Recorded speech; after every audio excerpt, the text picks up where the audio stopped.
For bloody brilliant games, I'm Sam, these are the week's headlines. We begin with a story that many expected.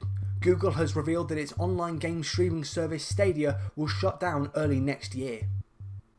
Google's attempt at a Netflix for games will close down its platform and end its online servers on the 18th of January 2023. After that, you won't be able to access the Stadia service in any way.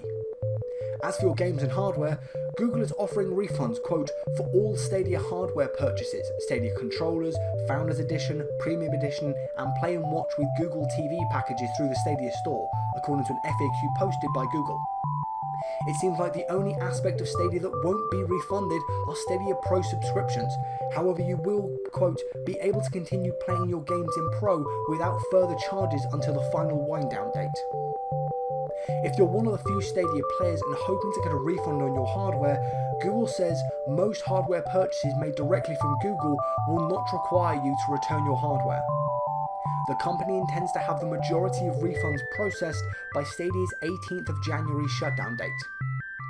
The Stadia store and all its functions have been turned off, so you will not be able to make any more Stadia-related purchases or in-game transactions. Stadia was doomed from the start, given Google's lengthy history of shutting down services and products after minimal time of operation. In addition, Stadia's reliance on streaming meant the quality of service would rely on the internet service providers improving their offerings to cope with the data needed to keep the games playable. While we have seen Xbox Game Pass beta test streaming games, for the most part, Microsoft's service relies on the titles being installed to your console or PC. Another issue Stadia encountered was a lack of must-play titles. Glit and a few indie titles looked interesting, but for the most part, Stadia lacked games that theoretically made the most of its service. Plus, many AAA titles released on Stadia at least a year after hitting shelves for everything else, and were sold at full price, meaning Stadia was never able to get off the back foot.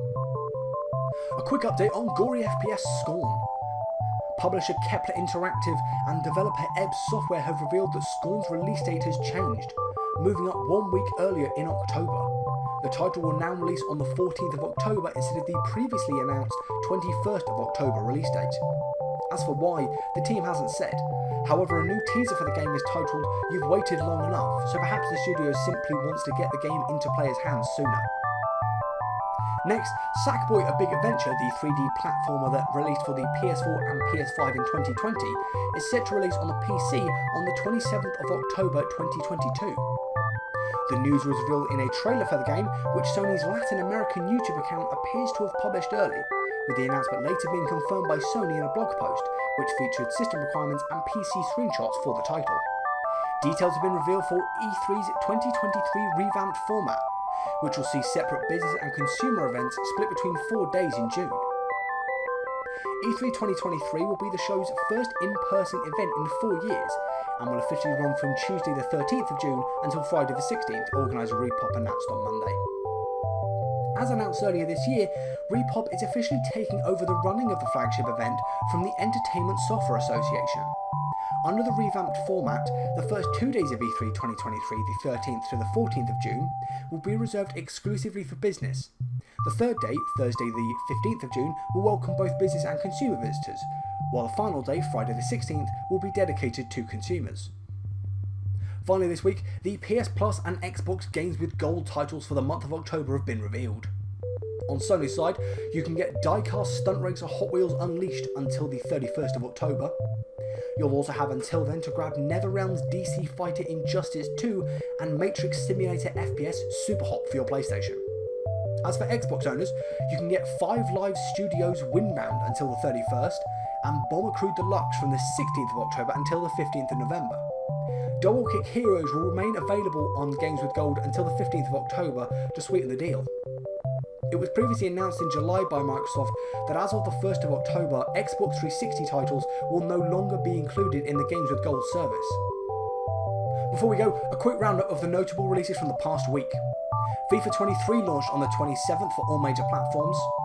With this being EA's final title to bear the name of football's governing body, the publisher claims to have pulled out all the stops.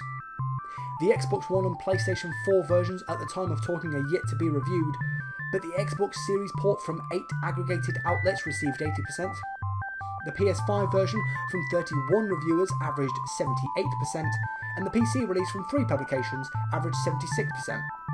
With Simon Cardy at IGN continuing to hold EA to account for genuinely releasing the same game with kit and squad updates in its so-called Legacy Edition for the Switch, awarding it a 2 out of 10.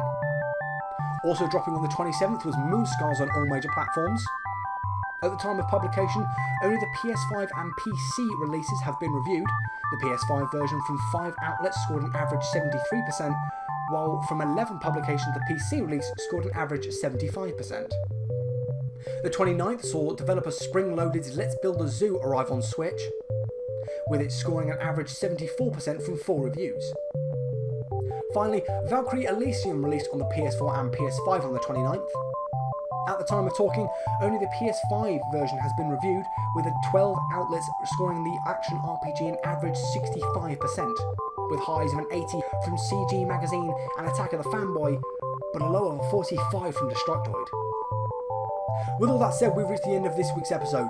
Be sure to leave your thoughts on any of the stories we talked about today in the comments down below. While you're down there, let me know what games you've been playing this week. If you enjoyed this, please be sure to hit the thumbs up and subscribe buttons, it really helps us out. And follow us on Twitter at BloodyBrillGames for updates on our content. I'm Sam, thank you for watching Bloody Brilliant Games, I'll see you next week. Goodbye.